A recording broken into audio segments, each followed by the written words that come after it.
One of the most important things you have to learn to do in a one-call close, or probably most sales in general, is to ask for the order. You can't expect the customer just to say, "Okay, please sign me up." It's cliched, but people don't buy, they're sold. I heard from a great salesman somewhere, ask and you shall receive. It's not hope and you should receive or wait and you shall receive, it's ask and you will receive. Now it's important to understand that closing in general won't work unless they want it and can afford it. This is accomplished during the sales presentation, and when you ask for the order, it's just the final step of the culmination of all the things you've done up to that point. Really what you're doing is just helping them get what they want. Now if they don't want it and can't afford it, then you don't have the right and are being unprofessional in asking for the order. If you have done all of that, then there are a couple places that are the best time to ask for the order. The first place that is common among all sales presentations is right after you deliver the price and assume the order. You give the price and payment options, have them pick one, and then say, well, the next step would be that you get your credit card or fill out a credit app and we can get this started. Your standard assumptive close.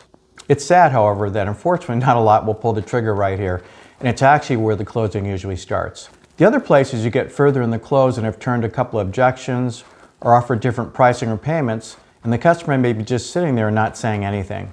They're not saying yes or saying no. It's almost like they're waiting for you to help them get what they want. That's the time to ask for the order. The other times that are good for asking for the order are when they start giving you buying signs. These are usually in the form of a question. When the customer starts asking questions, it means you're close. Common questions would be like, well, does this include tax? Or how soon would this actually be installed? What's the interest rate again?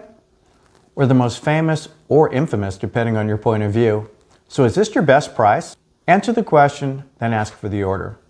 There are different ways of asking for the order: direct, assumptive, and indirect. Which one I use depends on the customer's style and which way would work best with them. You can't be too aggressive with someone who's scared and more passive. They have to be led a little bit more. As far as direct, the most common and one that I've used forever is, so can we earn your business then? It's direct and it's to the point. It's very effective. Or so can we get started with everything now? Another general way of asking for the order that I love because it sounds so non-threatening is, so why don't you give us a try?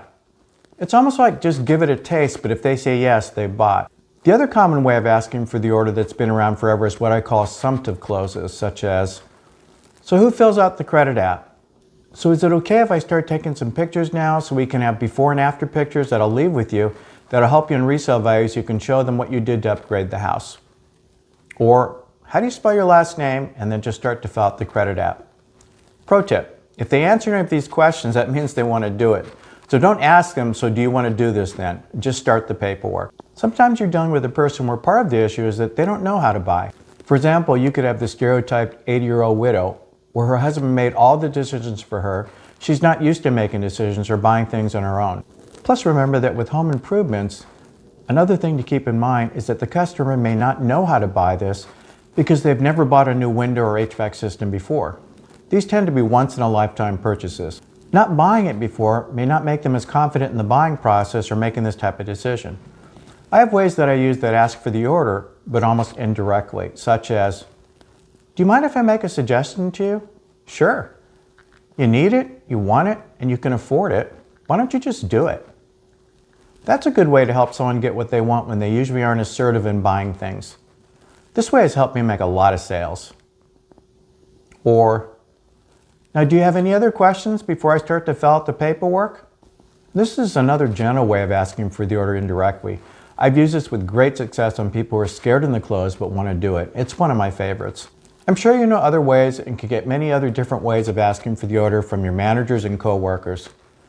Collect them, get what fits your style and the customers, practice them, and get to work. Are we good? Wow, that's a good one too.